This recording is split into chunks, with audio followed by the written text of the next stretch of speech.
내가 가지고 있는 본연의 피부색에다가 이 약간 갈색, 황색의 빛을 띠는 멜라닌이라고 하는 바탕적 요소가 더해졌을 때는 이 베이지색의 갈색 빛을 띠는 바탕이 어우러지면서 다시 조금 더 어둡고 칙칙한 갈색의 빛을 띠는 베이지색으로 변할 수가 있다. 우리가 관리를 하는 목적은 본연의 피부색으로 되돌리려고 하는 건데, 예를 들어서 이 고객님은 열감만 낮춰줘도 되돌아갈 수 있고요. 또는 이 멜라닌만 잡아주면 되돌아갈 수 있는데, 사실 요즘 피부의 가장 큰 문제점은 하나죠. 두 개가 같이 온다는 거. 그래서 진정관리와 색소관리를 어떻게 병행을 할 것이냐, 그리고 민감한 피부의 색소관리는 어떻게 진행을 할 것이냐가 오늘 교육의 어떻게 보면 주제라고 할 수가 있겠죠. 지금 이렇게 다양한 피부색의 원인을 꼭 고객님께 얘기를 해주셔야 되는 이유 중에 첫 번째가, 왜냐하면 색소관리 같은 경우는 컴플레인이 정말 많아요. 다른 관리에 비해서. 예를 들어서 각질관리, 여드름 관리 같은 경우는 나아지는 게 눈에 보이고 만졌을 때도 느껴진다라고 하면은, 색소 같은 경우는 우리 전문가 원장님들은 아시겠지만 한 번 이 사이클이 뒤바뀌고 이 티로시나제나 또는 멜라노좀에 관리가 들어가게 되면은 한 번 이 친구들이 반항을 해요. 색이 한 번 더 진해졌다가 옅어지게 되는데, 이 부분에 대한 요소적인 추후 상담이 정확하게 들어가지 않으셨을 경우에는 고객님이 왜 색소 관리를 했는데 얼굴이 더 붉어졌어요? 또는 왜 얼굴이 빨갛고 칙칙해졌어요? 등의 이제 질문을 할 수가 있겠죠. 자, 그래서 색소 관리를 했을 때 그냥 단순하게 색소만 우리가 제거하는 게 아니라 이 다양한 요소들도 함께 관리를 해줘야 되는데, 이 부분들 같은 경우 사실은 홈케어가 필수적으로 서브를 해줘야지 더 극대화된 임상을 나타낼 수 있다는 거를 꼭 얘기를 해주셔야 돼요. 이 부분만 사실은 계속 부각을 시키시게 되면은 컴플레인은 색소가 진해지면 올 수밖에 없는 것 같아요. 그래서 이 색소가 사이클이 변하는 과정 중에 각질도 요인을 줄 수 있고 헤모글로빈이라고 하는 혈액도 요소를 줄 수가 있는데, 네가 각질 관리 받고 밖에 나가서 사우나를 해, 운동을 해, 열이 나는 관리를, 열이 나는 어떠한 생활 습관을 가지고 있을 때는 이 아이들이 다시 한번 시너지를 받으면서 색이 더 어둡고 칙칙하고 붉어질 수 있겠죠. 자, 그래서 이런 부분들도 함께 상담 시에 해주셔야 되고, 이 헤모글로빈이라든지 각질층을 적절하게 케어해주기 위해서는 가장 필수적으로 중요한 거는 수분이겠죠.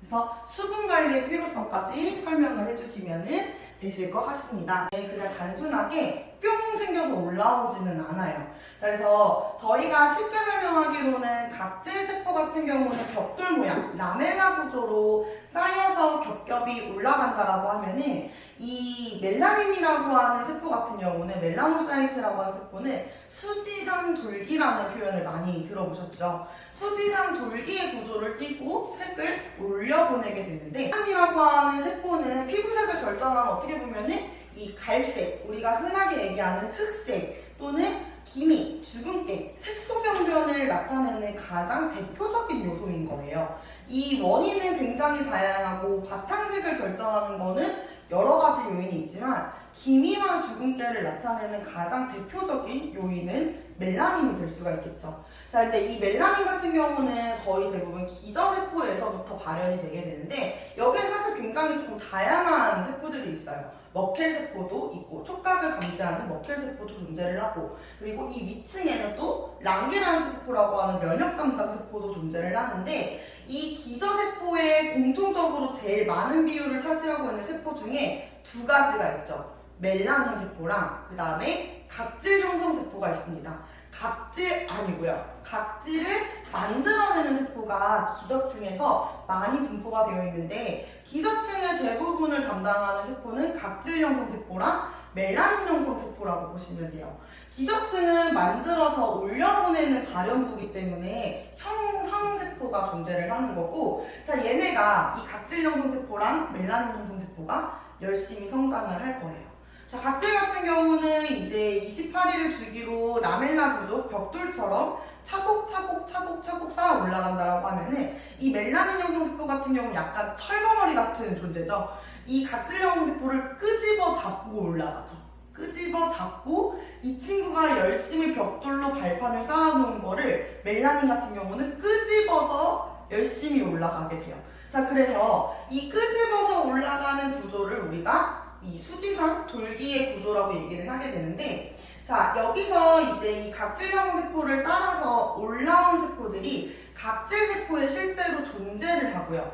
각질세포에 포함을 하고 내재된 이 세포들이 피부 표면으로 올라와서 각질과 멜라닌 세포가 같이 동시에 떨어질 건데, 만약에 예를 들어서 이 각질세포가 데려갈 수 있는 멜라닌 세포의 수는 총 이 탑승 인원이 10명이었어요. 근데 어떠한 외부적인 요인 때문에 또는 자외선 또는 생활습관, 화장품 이런 요인 때문에 멜라닌 형성세포가 이 각질세포에 10명만 탑승을 해야 되는데 100명이 붙어버린 거예요. 자, 100명이 붙어서 올라갑니다. 각질세포는 무슨 죄예요? 일단 끌고 올라가줘요. 왜? 버릴 수는 없으니까. 그리고 스스로 떨어져 나가지도 않고. 자, 끄집어서 올라오게 되는데 각질형 세포는 10명만 데리고 떨어지게 되어 있어요. 그럼 나머지 90은 어디 남아있냐면 피부 표면에 남아있는 거예요. 자, 그럼 우리가 여기서 관리를 해줘야 되는 거는, 그럼 또 각질을 올려보내서 90을 없애냐? 그게 아니라 이 90을 적절하게 없애주는 솔루션 첫 번째, 그 다음에 많이 과대하게 생성되지 않게 처음부터 조절을 해주는 게 두 번째, 그 다음에 세 번째는 타고 올라올 때 이 친구들을 쳐내는 거죠. 자, 100개의 멜라닌 세포가 붙었어요. 자, 근데 여기 끝까지 올라가서 쳐내기는 너무 힘드니까 중간부터 쳐내는 거예요. 자, 중간부터 남떨어지로 보내버립니다. 자, 그래서 첫 번째 솔루션은 올라가 있는 이제 10개만 가지고 와야 되는데 90개가 따라 붙었어? 90개를 없애는 방법이 첫 번째. 이 10개만 만들어야 되는데 100개를 만들었던 이 원인을 조절해서 처음부터 생산 수량을 줄이는 방법이 두 번째. 세 번째 솔루션은 끄집어서 올라오는 애들을 중간중간 티 안 나게 스스로 제거를 시키는 거죠. 너무 한 번에 제거하면 또 멜라닌 세포들이 반발을 일으키기 때문에 중간중간 쳐냅니다. 10개씩, 10개씩, 10개씩. 그래서 28일이라고 하는 주기는 떨어지는 주기까지 포함인 거고, 올라오는 주기는 14일이기 때문에 2주간의 기간 동안 조금씩 쳐냅니다. 그래서 마지막에는 이 14일 동안 머무르면서 떨어지는 애들을, 자, 다 쳐냈는데도 50개가 올라왔어? 이거를 2주간에 걸쳐서 또 조금씩 쳐내는 방법으로 하는 방법이 가장 안전하고 가장 각질세포를 그대로 유지시키면서 제거하는 색소 제거 방법 중에 하나이겠죠. 그래서 이 멜라닌은 피부색을 결정하는 아주 중요한 요소긴 하지만, 가장 중요한 거는 멜라닌만 단순하게 제거하는 게 아니라 이 멜라닌이 기생하고 있는 각질형 세포는 그대로 유지를 하되 이 멜라닌 세포를 적절하게 제거를 해주는 게 어떻게 보면 안전하게 에스테틱에서 이 멜라닌 색소 관리를 할 수 있는 솔루션이 될 수 있겠죠. 실제로 레이저 같은 경우는 앞뒤 가리지 않고 제거해버리죠. 그래서 레이저를 오랫동안 시술을 받으신 분들 같은 경우 실제로 각질층이 얇다든지 각질이 올라오는 게 굉장히 양이 적다든지, 더 나아가서는 베리어층이라고 하는 각질이 꼭대기에 올라와서 해야 되는 역할을 제대로 하지 못하는 거죠. 그리고 레이저 같은 경우는 아무래도 빛은 곧 열이기 때문에 이 열이라고 하는 요소가 피부 속에 계속 투과가 되었을 때 이 아이들은 물론 없어질 수 있겠지만 거기에서 따라오는 건조증이라든지, 또는 여기에는 이 둘만 있는 게 아니에요. 머켈세포라고 하는 세포도 존재를 하고 랑게란스라고 하는 세포도 표피에 존재를 하는데 그 친구들까지 영향을 끼칠 수 있기 때문에 한 번 정도, 두 번 정도는 괜찮아요. 하지만 장기적인 열에 의한 관리 같은 경우는 장기적으로 봤을 때 피부에는 사실은 그렇게 큰 장점 또는 극대화를 주기는 어려운 관리다. 그래서 우리는 에스테틱이라고 하는 이 전문성을 띠는 관리 안에서 멜라닌 세포를 우쭈쭈 달래면서 각질 세포는 그대로 보존을 하면서 이 아이들을 스스로 조금씩 티 안 나게 제거하는 방법을 쓸 수밖에 없겠죠. 일단은 이 자외선이나 UV라든지 어떠한 자극 전달 신호를 받게 되면은 이 멜라노사이트가 다시 한번 변환을 하면서 결과적으로는 멜라노좀을 만들어내서 각질세포로 올라오는 게 어떻게 보면 가장 큰 핵심 포인트겠죠. 하지만 이 중간중간에는 굉장히 많은 이제 변화와 합성과 이런 것들이 이루어지겠지만 소비자분들께 또는 고객님들께 설명을 드릴 때에는 이 부분은 사실 너무 어렵고 이 부분, 아까 말씀드렸던 각질에 대한 부분과 같이 맞닿아서 설명을 해주시는 게 이해도는 조금 더 빠르겠죠.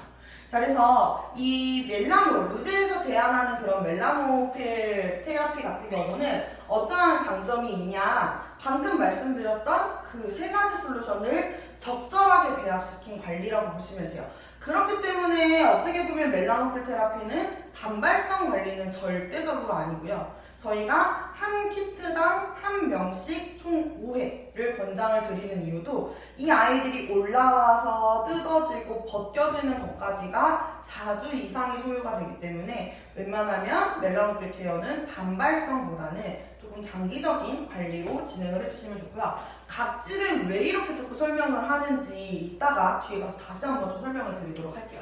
그래서 아까 말씀드렸던 이 멜라노사이트가 여기 밑에는 이제 먹힐세포들도 있고요. 이 멜라노사이트가 수지 상승 모양으로 올라올 거예요.